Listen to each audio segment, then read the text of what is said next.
पत्रकार साथियों को सबसे पहले तो नमस्कार है।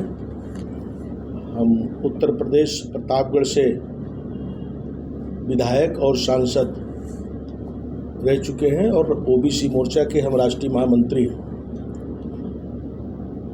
हमारे प्रदेश के महामंत्री हमारे कमलेश जी और मीडिया के हमारे इंचार्ज और आप सब मीडिया के बंधु, आप सबका मैं स्वागत करता हूं। विषय राहुल गांधी जी ने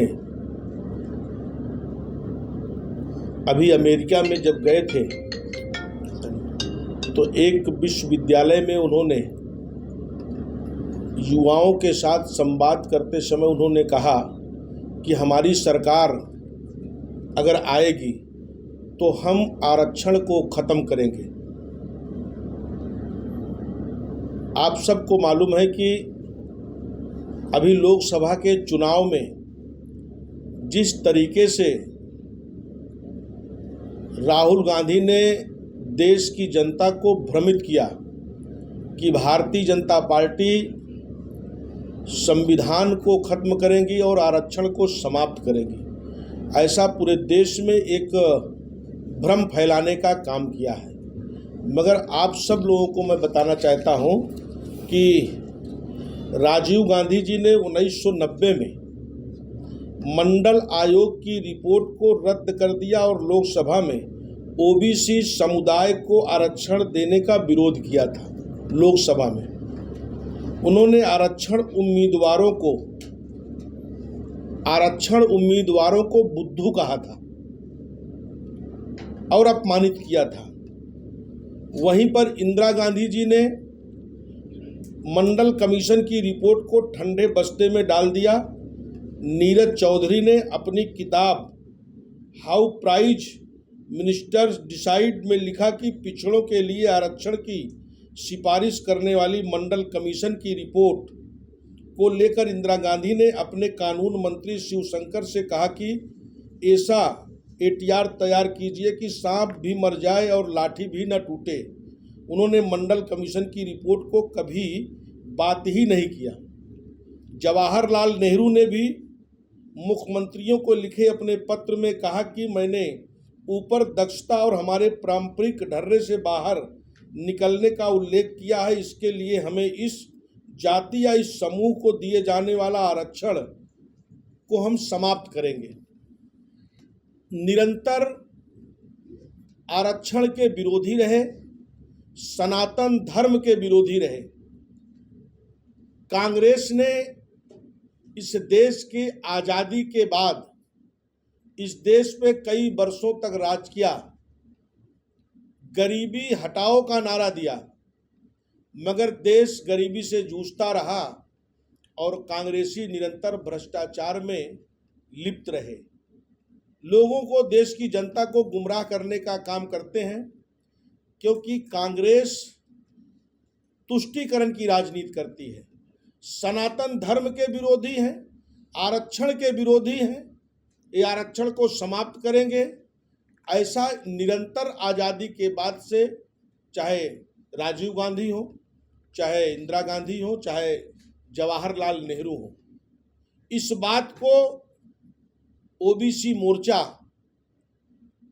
पूरे देश में और एससी एसटी मोर्चा पूरे देश में जमीनी स्तर तक इनके चरित्र को जनता में उजागर करेगी कि आरक्षण का विरोध कौन करता है। यहाँ से अमेरिका में जाकर देश विरोधी भाषण देना, हमारी सरकार आए तो आरक्षण को समाप्त करना, राम मंदिर के मुद्दे पर बोलते हैं कि राम तो काल्पनिक हैं, तो निरंतर सनातन धर्म के विरोधी रहे हैं और जात मजहब की राजनीति करते हैं।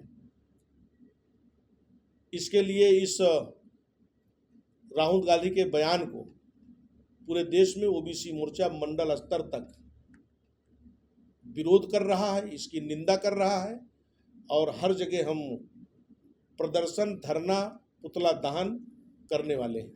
नहीं, देखिए, ओबीसी हमारे जो प्रदेश अध्यक्ष हैं, आज विधानसभा क्षेत्र में शायद कल गए हैं, उनका एक यहाँ से 350-400 किलोमीटर क्षेत्र है। तो प्लान रूपरेखा यही बना रहे हैं कि एक तो ओबीसी मोर्चा को एक टारगेट दिया गया है कि ज़्यादा से ज़्यादा हर समाज के लोगों को पार्टी के सदस्य बनाया जाए। उसका एक बड़े पैमाने पे ओबीसी मोर्चा अभियान चला के हर बूथों तक, बूथ पर जो भी समाज ओबीसी से आते हैं उनको ज़्यादा से ज़्यादा जोड़ा जाए और इस अभियान को लिया जाए। और जब ज़्यादा से ज़्यादा लोग भारतीय जनता पार्टी के विचारधारा से जुड़ेंगे तभी जाके सशक्त भारत और विकसित भारत की जो परिकल्पना है तभी पूरा हो सकती है। हुआ था और आपको सीट गंवानी पड़ी।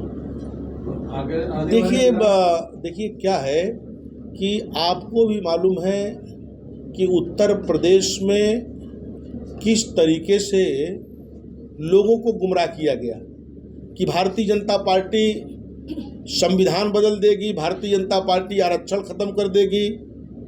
हर जगह जिस तरीके से, उसका कारण यही रहा कि पहले, दूसरे, तीसरे, चौथे चरण में तो हम ठीक रहे, मगर 5वें, 6वें, 7वें चरण में पूर्वांचल को आप देखिए तो हमारे अगल बगल सारी सीटें हम हार गए, क्योंकि 5वें, 6वें, 7वें चरण में ये संविधान और आरक्षण बड़े पैमाने पे नीचे और 2 विषय फैलाया गया था कि अगर मोदी जी 5 किलो राशन दे रहे हैं तो हम 10 किलो राशन देंगे और 8,500 रुपये हर महीना हम खटाखट देने वाले हैं। इस बात को भी नीचे तक लिखित में दिया गया कि चुनाव का डिसीजन जब आया तो लोग कांग्रेस के दफ्तरों पर लाइन लगा के खड़े हो गए थे वो फार्म लेके। ये आपके भी संज्ञान में होगा। एक वर्ग ऐसा था जो बीजेपी का कोर वोटर है, जो देखिए जिस तरीके से विपक्ष ने लोगों के बीच में जाके भ्रम फैलाने का काम किया है, ये आप भी जानते हैं कि पूरी तरीके से हमारी देश की जनता, भोली भाली जनता को लोगों ने भ्रमित किया है। अब उस भ्रम को दूर करने के लिए हमारे जो कार्यकर्ता जमीनी स्तर पे काम कर रहे हैं, हमारा सदस्यता अभियान बूथ स्तर पे चलाया जा रहा है। तो लोगों को जो भ्रमित किया गया तो इनके असलियत को भी हमें लाना है। और 2027 में देखिए हमारे माननीय मुख्यमंत्री जी ने जो कार्य किया है, जो विकास, जो law and order Uttar Pradesh में हुआ है और आज वहाँ की जनता खुशहाल है। पूरे देश से व्यापारी उत्तर प्रदेश की तरफ उद्योग लगाने के लिए आ रहे हैं और जीरो टॉलरेंस की सरकार है। हम 2027 में पुनः देखिए एक परिवारवाद की पार्टी, एक कांग्रेस तुष्टीकरण की राजनीति करने वाली पार्टी, इनसे जनता का विश्वास, अगर इनको इतना ही कॉन्फिडेंस था तो जनता के बीच में सच को ले जाना चाहिए। अगर इनके पूर्वजों ने निरंतर आरक्षण का और ओबीसी का विरोध किया और आज ये भ्रमित करके जनता को मिसगाइड किए तो जनता को तो जानना चाहिए कि इनके चरित्र क्या है।